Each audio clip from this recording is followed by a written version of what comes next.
This week we are going to take a look at the Traditionalist Pathway, the idea being that repetition or ritual, symbols, and sacrifice can be a great pathway in which we get to know God better. The word traditionalist might conjure up some very negative ideas because we use this word often in many, many different arenas, and it can mean different things. When we're talking about spiritual things, one of the problems that we encounter is that we are approaching a God that we cannot see. And the way that faith has been expressed down through the years is often to put together various symbols, various images, and patterns of behavior that help us to put some kind of physical reality to those things that we cannot see. And so this is the way that Gary talks about it. He says there are three elements of the traditionalist pathway: ritual, or liturgical pattern, or what we've termed repetition; symbol, or a significant image; and sacrifice.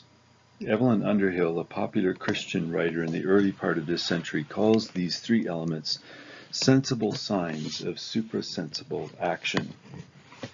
They are ways we use the physical world to express spiritual truths.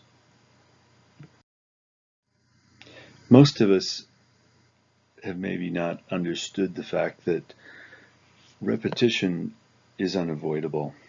It is not something, even though we might really enjoy what is new and fresh, the fact is that the way in which we develop meaning is through this idea of repetition. You see, repetition is at the core of anything meaningful. When we do something, we begin to develop skill, and the mechanics are not so important, and we're able to think about the meaning of what we are doing. And every time we are able to do something without having a lot of energy put into how we do it, we often now have room in our minds for all the memories of when this particular action or this ritual had incredible memories or incredible experiences that we've had with God. And so the repetition often allows us to be able to get beyond the mechanics of the activity to the actual value of the activity. It is the mindless repetition of prayer or of particular actions that really does not accomplish anything at all. Gary Thomas puts it this way: can you imagine the power of reading a psalm at age 80 that you read daily in your 30s and then down through the years until you were 80? Rituals can tie our years together with great meaning.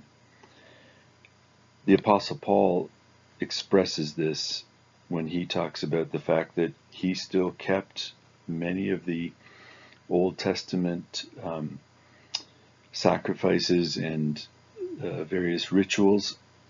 Whenever he went to a new city, he would go to the synagogue and he would participate in Jewish worship. And it was very meaningful for him. Jesus also does this at the beginning of his ministry when he goes into the synagogue and he reads, as would have been the tradition of that particular group of people, and he taught in the way that their tradition would have expressed the meaning, and it'd be something that people really understood. Now we also need to remember that The world is full of religions and religious people who don't know God. Religion can serve faith, but it doesn't substitute for faith, and it can never replace faith. Meaningful expressions of the heart, mind, and will become lifeless if they're not mixed with a deep and abiding faith.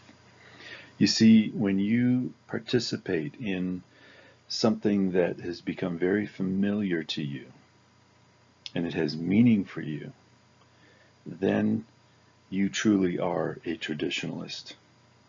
You see, almost all of the things that we do on a Sunday morning as we gather together are based on ritual.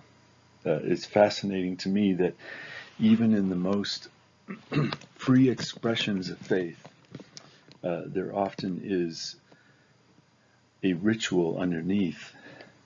Our choruses, for instance, the songs that we sing, actually often do rely a great deal on repetition. And that becomes important because it's as we repeat things that they begin to take on deep meaning. Very often symbols can be very helpful to us. And Gary puts it this way: a Christian who has a hard time living by his or her faith while driving, for instance, could hang a symbol, a cross or a fish, on their rearview mirror to challenge them when their temper begins to flare. That's certainly preferable to putting a Christian bumper sticker on the back of the car for all to see and then driving like a son of perdition. A pastor friend of mine uses a pond near his home as a symbol. As soon as he drives by that pond, he is reminded that he is going home and needs to prepare himself to focus on his wife and children, leaving the cares, worries, and concerns of the church on the north side of the pond. He can pick them back up the next morning when he passes the pond on his way to work. A symbol can be found to meet virtually every need in every situation. The Lord's Supper has symbolic elements, and symbols can be something very, very meaningful, and they are particularly appealing if you happen to be a traditionalist. The third element that appeals to a traditionalist is that of sacrifice. And one of the reasons for that is that it truly is the core of the Christian faith because of the sacrifice of Christ and the calling that each one of us has to live like him, to live lives of sacrifice. Gary puts it this way: the notion of performing a sacrifice reminds us that we are God's servants and that God is not our servant. And when you think about the way that God put together the ways to worship him in the Old Testament, there are two different kinds of sacrifices. There are many kinds of sacrifices, but they could fall into two categories. Some sacrifices allowed the giver to use the item offered. For instance, we might sacrifice our time and we give that to God, or we might give a talent such as singing or writing or service. And that doesn't mean that we aren't able ever to sing in any other way or to write in other ways, but we have given to God many, many hours of that particular talent to him. Very often there are sacrifices, though, that were completely consumed. And a burnt offering would be an example. And today we might have various sacrifices, such as what we might give up on a permanent basis. For instance, someone who struggles with addiction may decide that they will never consume that particular item, such as alcohol, even though it can be consumed in moderation. And you see, a sacrifice very often at its core combats selfishness and can be incredibly helpful in drawing us close to God. What are some of the dangers? Well, sometimes what we can do is we can be involved in mindless repetitions that really don't accomplish anything, or in fact, maybe are actually dangerous.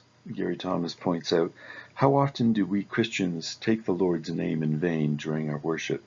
It matters to God if we lie, even if we're singing, and even if everybody around us is singing the same thing. Music can make us feign or fake a commitment that just isn't there, causing us to become callous, insincere believers. There may be times when you maybe don't sing because you know that your heart isn't ready to acknowledge or to proclaim what it is that you're singing. Or there may be times when others are doing certain things in a church service that maybe you ought to refrain from because you still have business to do with God. And so don't do things just because they are a good thing to do. It's a ritual or a tradition. Make sure you do it with your mind totally engaged. Another problem that or a danger of that is very incumbent upon those of us who might love the traditionalist pathway is that of pride. And we have to remember that there's no reason for pride. The energy that you use to sacrifice or to engage in these various symbols or to understand some of the deeper meanings that come through some of the rituals and repetitions really was a gift from God. So in a strict sense, you haven't given anything to God that didn't already belong to Him. So there's no reason really to be filled with pride. And another danger is the idea that, well, the only right way to worship God is a tradition that I know. And other traditions, other pathways are not really of any value.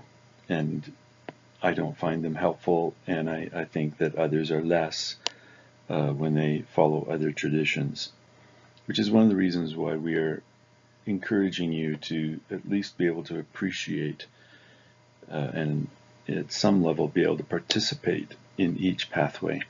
Well, God bless you as you this week take some time to pay attention to the things that you repeat, the traditions, to symbols that can be very meaningful for you, and also as you sacrifice, knowing that that is the cornerstone of your expression of the faith.